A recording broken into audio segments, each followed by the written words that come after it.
Hey everyone, welcome to section 4.3. So expectations for this video are that you watch it at whatever speed you need.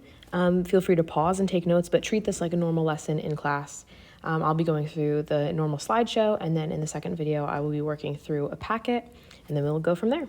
So section 4.3 is all about congruent triangles by SSS and SAS. So these are new postulates that we're going to learn to help us prove that triangles are congruent. So these are our objectives for today. It's really just one objective, just proving that two triangles are congruent. We've talked a lot about congruent figures, congruent triangles especially, using these two postulates. And we'll figure out what do all of these S's and A's actually stand for.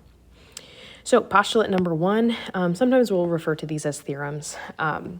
But officially, your textbook calls them a postulate.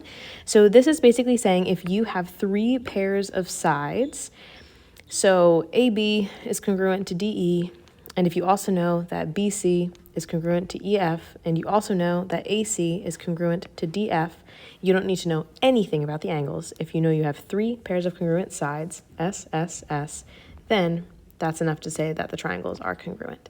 And we talked about this last week a little bit. Remember, the order of the letters is important here. So if I know side AB is congruent to side DE, well, then A is going to be the first letter here, D is going to be the first letter over here, B is going to be the second letter, E is going to be the second letter. All right, so that is your side postulate.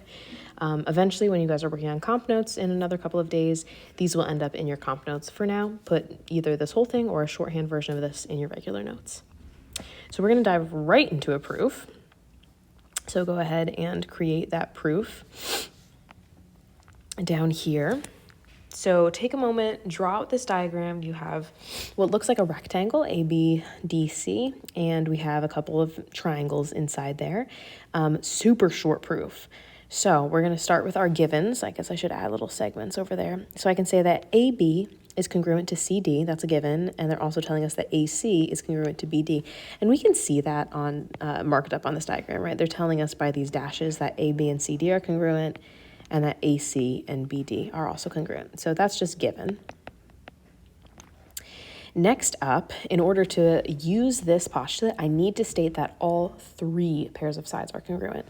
So next, I'm going to state that BC is congruent to CB by my reflexive property. Basically, what I'm saying here is, hey, these triangles are actually sharing this side in the middle.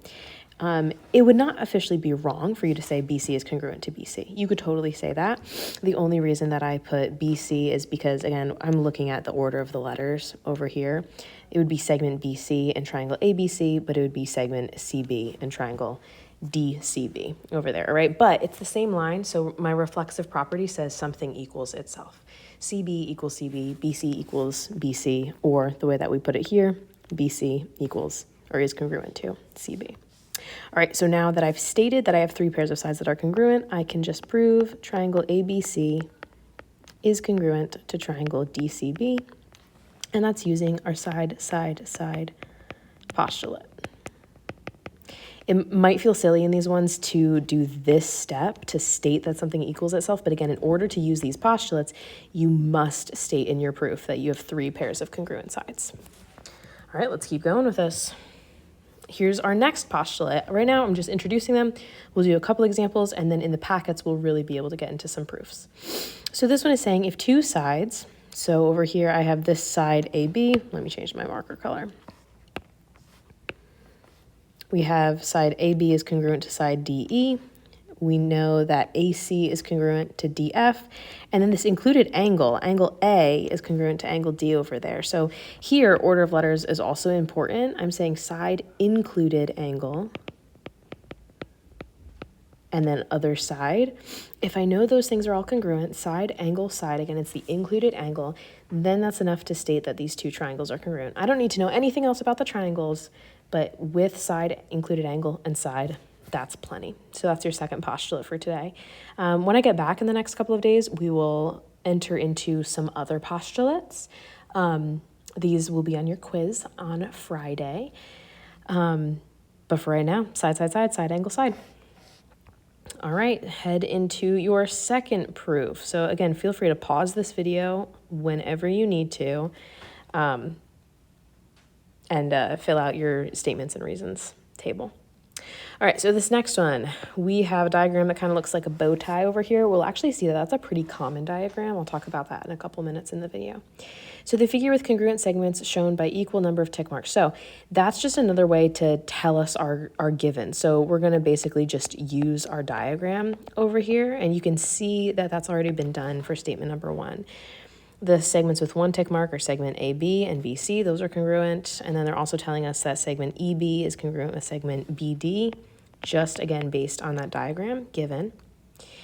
Since we're thinking about side angle side, okay, so I have one pair of sides up here congruent.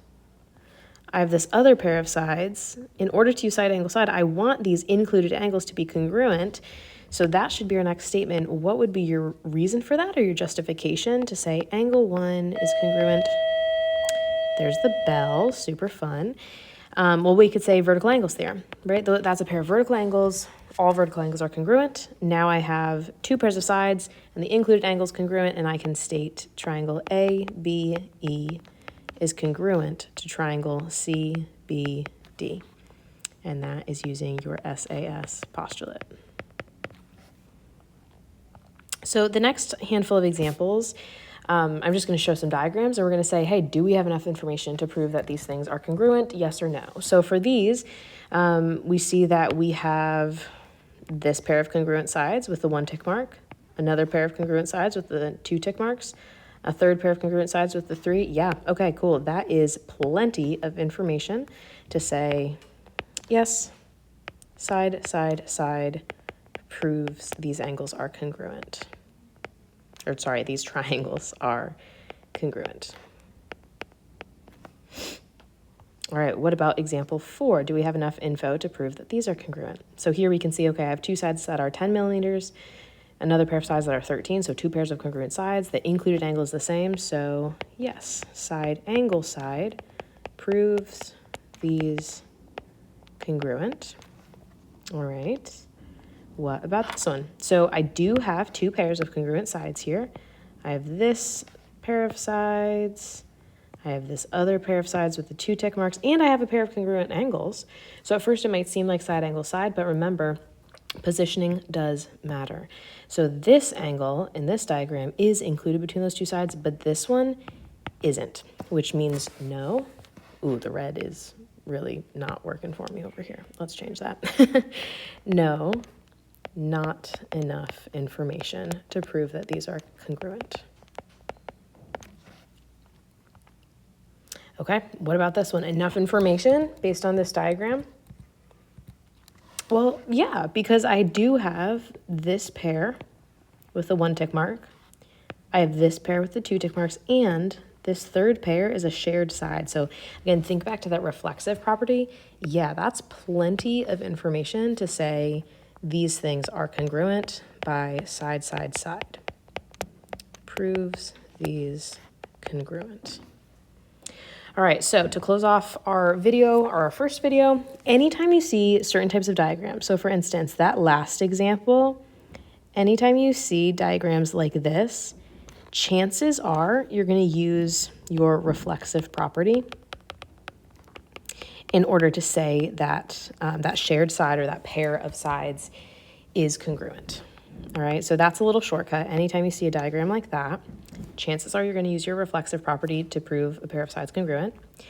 Or if you ever have a diagram like this, chances are you're going to use your vertical angle theorem to prove angles congruent. So just keep these in mind. These diagrams might pop up in some of our future proofs. Let some of these shortcuts guide you a little bit. All right, I'll see you in the next video.